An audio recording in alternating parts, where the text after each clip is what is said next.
That's Ike Reilly, a singer-songwriter from Libertyville. He has a passionate fan base, but widespread commercial success has eluded him. And that's why he's the subject of a new documentary that's already won many awards. The movie tells the story of Reilly's career and personal life and the mystery of why he isn't more famous.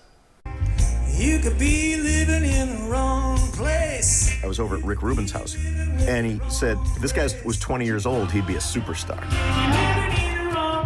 But Ike Reilly is not 20 years old. He's been making records for decades, and now he's the star of his own documentary. It's a little strange to think that your story can be seen in anybody's house in North America. I can see nothing there's really mine now. The movie is called Don't Turn Your Back on Friday Night. It's already gotten several film festival awards and is now available on demand. It's a '61 Gibson that I borrowed from my brother's friend. I've had it about 32 years. We talked to Reilly in his suburban studio about his life, his career, and the new film. I didn't know people would enjoy it, but they do. You know, it's like a car accident. You know, people, you know, like whoa.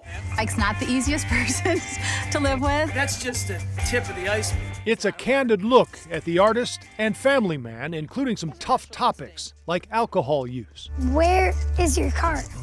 It's uptown somewhere. Where uptown? I don't know exactly where. There are difficult things for me to see. But if my struggle and failure can be entertainment for the masses, then I'm all for it. But it's about more than that. The movie asks an important question.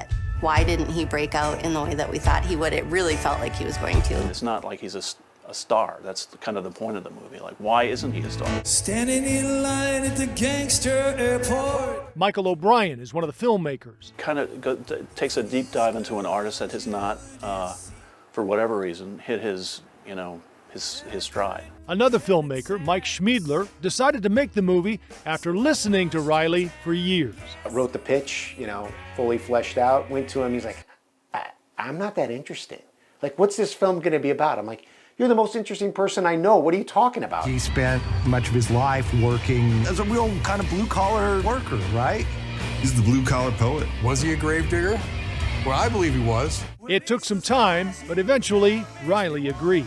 It's a lot of trust that Ike put in Michael O'Brien and I, frankly, right? I mean, it is. It's not just his music, which is his art, but we also, and I needed his family. I told him that from the jump. I'm like, your family is such a huge part of who you are, how it influences your music, and it needs to be in the film. The question was always, with a wife and a new baby, how am I going to keep being able to do this? The idea is to get Reilly, a big audience.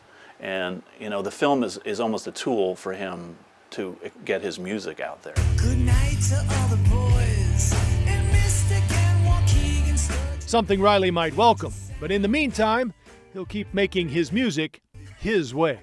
The fact that I have the ability to come into a studio like this or other studios with one of the best rock and roll bands I've ever heard and make albums, and I'm still writing, songs that I haven't written, that is fulfilling to me.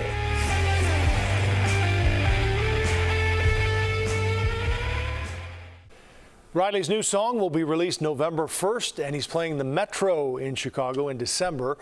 And of course, you can see his movie now on demand on several TV platforms like Apple TV, Prime Video, and Xfinity. He does have a really nice, smooth kind of voice with a little rasp in it. Yeah. And what to document your life like that. But I'm sure it also tells the story of many musicians who, are really talented and just for whatever reason haven't gotten that break to put them, into superstardom. Right. It's tough to get there. That's yes, it, yeah. It is.